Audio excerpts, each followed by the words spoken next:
साथियों, आप सभी वैश्विक परिस्थितियों से भली भांति परिचित है। ऐसे में आज अगर भारत की इकोनॉमी में इतना रेजिलियंस दिख रहा है, अगर आज भारत की ग्रोथ में इतना मोमेंटम दिख रहा है, तो इसके पीछे बड़ी वजह है बीते 10 वर्षों में स्ट्रक्चरल रिफॉर्म्स पर हमारा फोकस। इन रिफॉर्म्स ने भारत की इकोनॉमी की कैपेसिटी, कैपेबिलिटी एंड कॉम्पिटिटिवनेस बढ़ाने का बहुत बड़ा काम किया है। रिकैपिटलाइजेशन और आईबीसी से हमने भारत के बैंकिंग सिस्टम को दुनिया के सबसे मजबूत बैंकिंग सिस्टम में से एक बना दिया है। ईज ऑफ डूइंग बिजनेस पर जोर देते हुए हमने 40,000 से ज्यादा कंपनीज को समाप्त कर दिया है, कंप्लायंसेस को समाप्त कर दिया है। जीएसटी ने भारत में टैक्स के अनावश्यक जाल को खत्म किया है।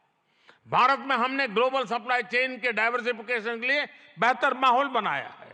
हाल में ही हमने 3 FTA साइन किए ताकि ग्लोबल बिजनेस के लिए भारत और अट्रैक्टिव डेस्टिनेशन बन सके। इनमें से एक FTA तो यूएई के साथ ही हुआ है। हमने अनेक सेक्टर्स को ऑटोमेटिक रूट से FDI के लिए ओपन किया है। आज भारत इंफ्रास्ट्रक्चर पर रिकॉर्ड इन्वेस्ट कर रहा है। पिछले 10 वर्ष में भारत का कैपेक्स 5 गुना अधिक हो चुका है। फ्रेंड्स, भारत आज ग्रीन एनर्जी और अल्टरनेटिव एनर्जी सोर्स को लेकर भी अभूतपूर्व गति से काम कर रहा है। भारत की रिन्यूएबल एनर्जी कैपेसिटी 3 गुना बढ़ी है और सोलर एनर्जी कैपेसिटी में 20 गुना वृद्धि हुई है। डिजिटल इंडिया मिशन ने भारत में लाइफ और बिजनेस दोनों को ट्रांसफॉर्म कर दिया है। 10 वर्षों में सस्ते फोन और सस्ते डेटा से डिजिटल इंक्लूजन की नई क्रांति आई है। हर गांव तक ऑप्टिकल फाइबर पहुंचाने का अभियान, 5G का तेजी से विस्तार आम भारतीयों का जीवन बदल रहा है। आज हम दुनिया में तीसरे बड़े स्टार्टअप इकोसिस्टम है। 10 वर्ष पहले तक भारत में कुछ 100 स्टार्टअप थे। आज भारत में 1,15,000 रजिस्टर्ड स्टार्टअप्स है। भारत के ओवरऑल एक्सपोर्ट में भी रिकॉर्ड बढ़ोतरी हुई है।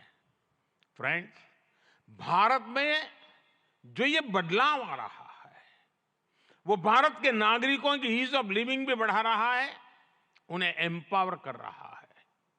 हमारी सरकार के 5 वर्षों में 13.5 करोड़ से ज्यादा लोग गरीबी से बाहर निकले हैं।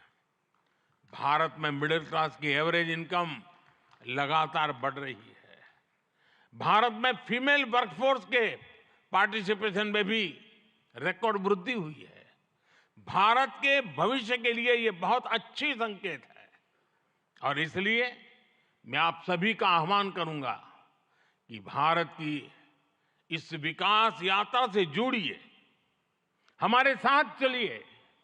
साथियों, लॉजिस्टिक्स को लेकर, ईज ऑफ ट्रांसपोर्टेशन के लिए भी भारत में आधुनिक पॉलिसीज पर काम हो रहा है। 10 साल पहले भारत में 74 एयरपोर्ट्स थे। आज भारत में 149 एयरपोर्ट्स हैं। भारत का नेशनल हाईवे नेटवर्क पिछले 10 सालों में करीब करीब 2 गुना हो चुका है।